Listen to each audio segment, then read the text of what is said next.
दुनिया में man made islands का उस्ताद दुबई नहीं बल्कि एक यूरोपियन मुल्क है। ये पाम जुमेरा नहीं, ये है दुनिया का सबसे बड़ा मैन मेड आइलैंड, जहां पाम जुमेरा जैसे 150 आइलैंड्स फिट आ सकते हैं। फ्लेवोपोल्डर नामी ये आइलैंड नेदरलैंड्स का हिस्सा है। इसका एरिया तकरीबन 970 स्क्वायर किलोमीटर है, मतलब पाम जुमेरा से 170 टाइम्स ज्यादा बड़ा। लेकिन सबसे हैरानी की बात यह है कि ये आइलैंड पानी से पैदा किया गया है। जी हाँ, नेदरलैंड्स में आइसलमीर नामी एक लेक थी जिसका पानी डाइक्स और पंपिंग स्टेशन के जरिए निकाला गया, और जहाँ पहले समंदर था वहाँ एक नई जमीन बनाई गई।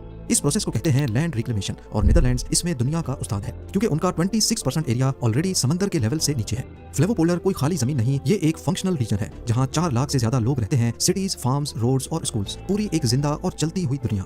टेक्निकली फ्लेवोपोल्डर 2 हिस्सों में तकसीम है, ईस्टर्न और सदर्न फ्लेवोपोल्डर। दोनों के बीच में वेल्यूमीर नामी एक कैनाल है, लेकिन पूरा प्रोजेक्ट एक नाम से जाना जाता है, फ्लेवोपोल्डर। इसकी हाइट एवरेज सी लेवल से 5 मीटर नीचे है, और अगर डाइक्स फेल कर जाएं तो पूरा एरिया पानी में गायब हो सकता है। इसीलिए यहाँ का फ्लड कंट्रोल सिस्टम दुनिया का सबसे जदीद सिस्टम माना जाता है। इस आइलैंड का आइडिया 20th सेंचुरी के आगाज में आया था। 1950 में कंस्ट्रक्शन स्टार्ट हुई और 1968 में ये कंप्लीट कर लिया गया। सिर्फ कुछ ही सालों में नेदरलैंड्स ने एक ओशन फ्लोर को जमीन में तब्दील कर दिया, और इस जमीन के नीचे मिलते हैं पुराने समंदर के फॉसिल्स और एंशिएंट रिवर बेड्स, जो इसे जियोलॉजिकल रिसर्च का गोल्ड माइन बनाते हैं। आज फ्लेवोपोल्डर सिर्फ एक रिक्लेम्ड लैंड नहीं, ये एक फ्यूचरिस्टिक मॉडल है जहां फ्लोटिंग होम्स, विंड फार्म्स और ग्रीन एनर्जी प्रोजेक्ट्स चल रहे हैं। और ये सब कुछ उस मुल्क ने किया जिसका आधा हिस्सा खुद समंदर से नीचे है। उन्होंने समंदर को रोका, जमीन बनाई और उस जमीन पर जिंदगी, इकोनॉमी और फ्यूचर खड़ा कर दिया।